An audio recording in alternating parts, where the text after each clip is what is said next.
بسم الله الرحمن الرحيم الله ولي الذين آمنوا يخرجهم من الظلمات إلى النور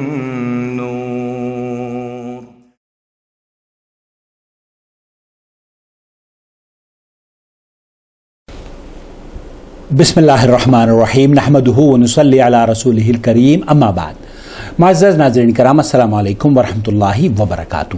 آپ دیکھ رہے ہیں نور ٹی وی جدہ اور میں ہوں محمد عاقل۔ وائس میسیج کے ذریعے سوال آیا ہے، آپ کی خدمت میں اسے پلے کروں گا۔ آپ بھی اگر اپنا سوال ہمیں بھیجنا چاہتے ہوں تو اسکرین پر دیے گئے نمبر کو نوٹ فرما لیں۔ ڈسکرپشن باکس میں بھی ہماری تمام تفاصیل آپ کے لیے مہیا کر دی گئی ہیں، براہ کرم ان سے بھی جڑ جائیے۔ ایک بات اور میں عرض کر دینا چاہتا ہوں کہ اگر آپ نے ابھی تک ہمارے چینل کو سبسکرائب نہیں کیا ہے تو پلیز سبسکرائب کیجئے۔ ہم 1,00,000 ممبرز حاصل کرنا چاہتے ہیں اس مہینے کے اخیر تک۔ اس میں ہماری سپورٹ کیجئے، اپنے دوستوں اور احباب کو اس چینل سے جوڑنے کی کوشش کیجئے۔ آپ کی خدمت میں سوال پیش کر رہا ہوں۔ وعلیکم السلام ورحمۃ اللہ وبرکاتہ۔ جناب میں دبئی سے بات کر رہا ہوں، محمد مظہر میرا نام ہے۔ ماشاءاللہ میں آپ کو یوٹیوب میں سنا، فیس بک میں بھی کبھی کبھی آتا ہے، یوٹیوب میں تو میں آپ کو بہت اچھے طریقے سے میں سن رہا ہوں۔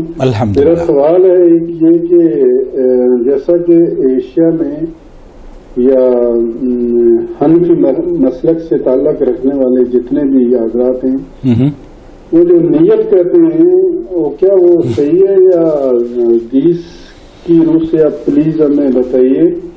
وہ ایسے کہتے ہیں کہ میں نیت کرتا ہوں، مثال کے طور پر صبح کی نماز ہے تو فرض، تو میں نیت کرتا ہوں اس نماز کی 2 رکعت نماز فرض واسطے اللہ کے پیچھے اس امام صاحب کے ہوں میرا حاضر طرف خانہ کعبہ شریف، اللہ اکبر۔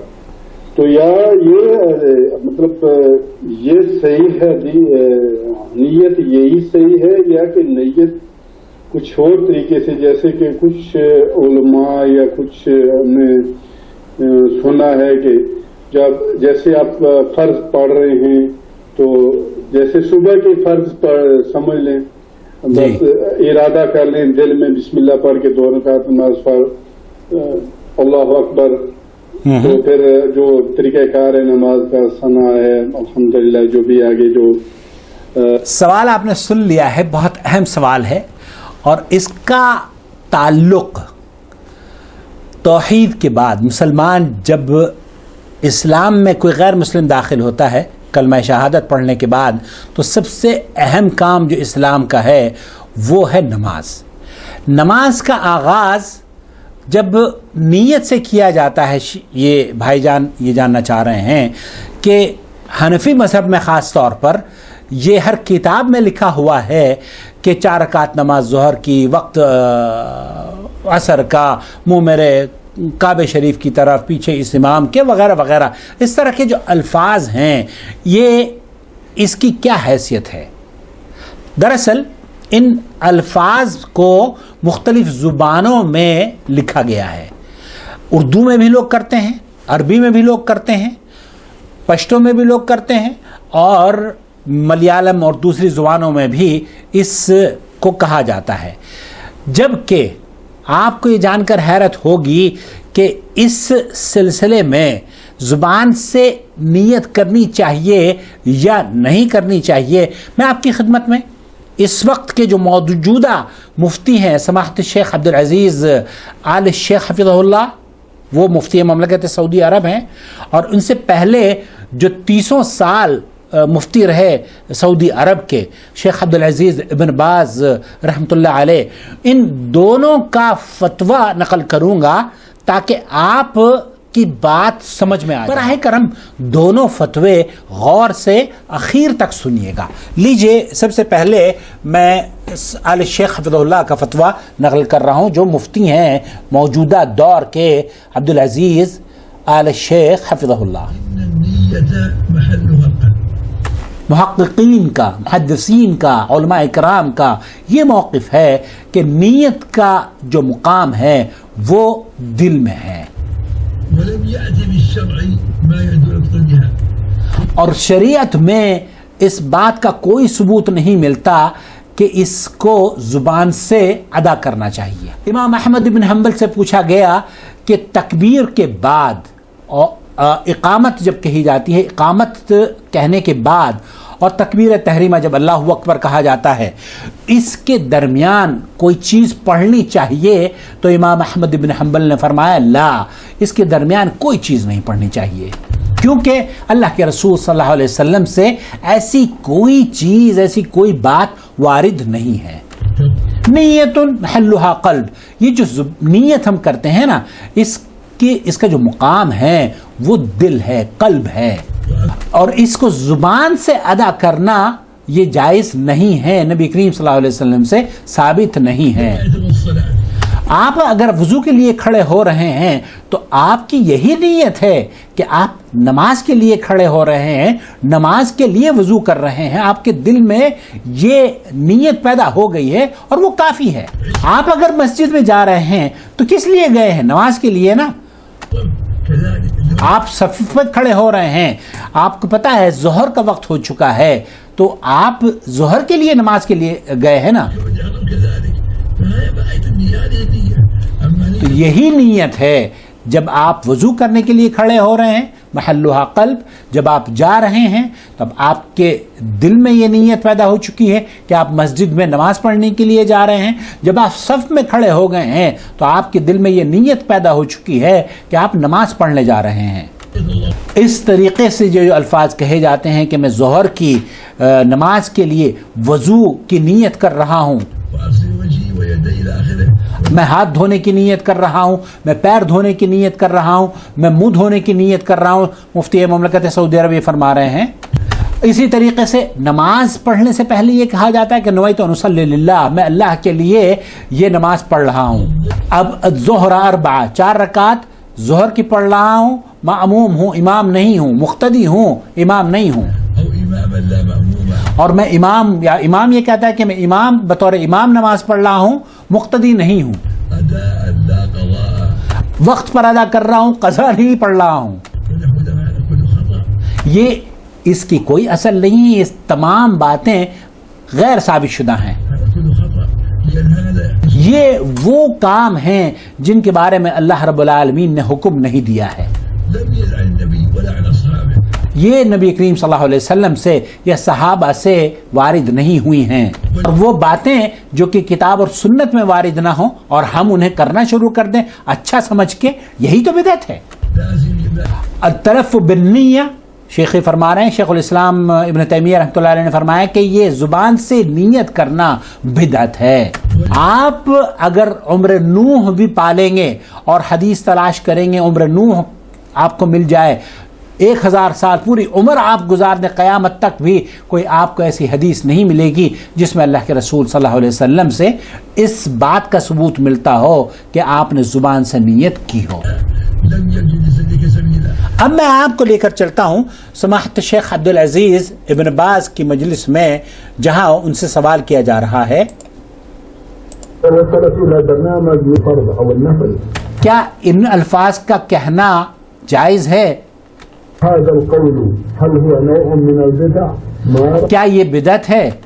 جزاكم الله خيرا. أما الإقامة فمشروعة للفرائض دون النوافل، وأما الخلاف بالنية فهو بدعة.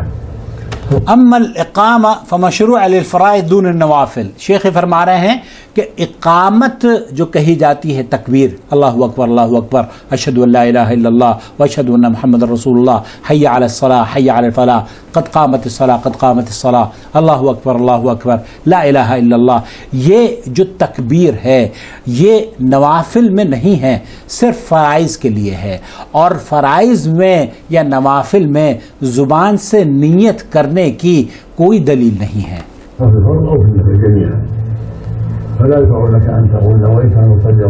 آپ کو یہ کہنے کی ضرورت نہیں ہے کہ 4 رکعت ظہر کی میں نیت کر رہا ہوں، 4 رکعت 4 رکعت جماعتاً.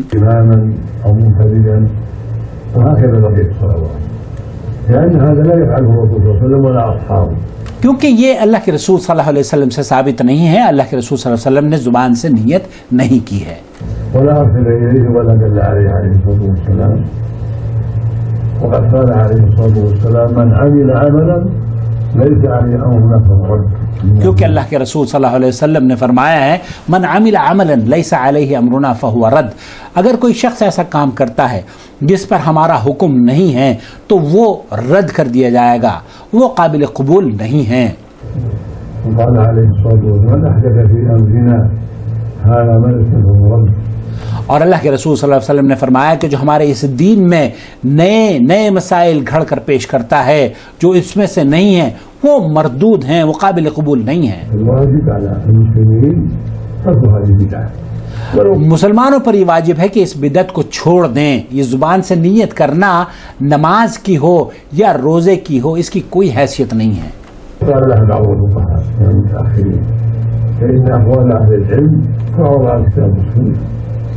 بہت سے لوگوں نے کتابوں میں نقل کر دیا ہے, اس کے الفاظ کتابوں میں نقل کیے ہیں, لیکن اللہ اور اس کے رسول صلی اللہ علیہ وسلم سے اس ضمن میں کوئی بھی چیز ثابت نہیں ہے.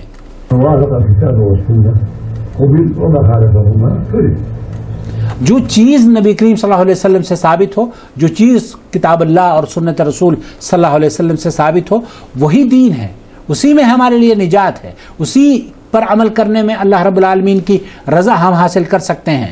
البتہ جو آپ اور ہم ایسے کام کرتے ہیں جن کا قرآن اور حدیث میں ثبوت نہیں ملتا تو یہی بدعت ہیں. اور شیخ عبدالعزیز بن باز اور شیخ عبدالعزیز آل شیخ مفتیان کرام سعودی عرب کے یہی فرما رہے ہیں کہ یہ بدعت ہے اور اس سے بچنا چاہیے. مجھے یاد آیا کہ مولانا مختار احمد ندوی رحمۃ اللہ علیہ نے اپنے استاد کا ایک واقعہ نقل کیا ہے. ابو القاسم بنارسی ان کا نام تھا.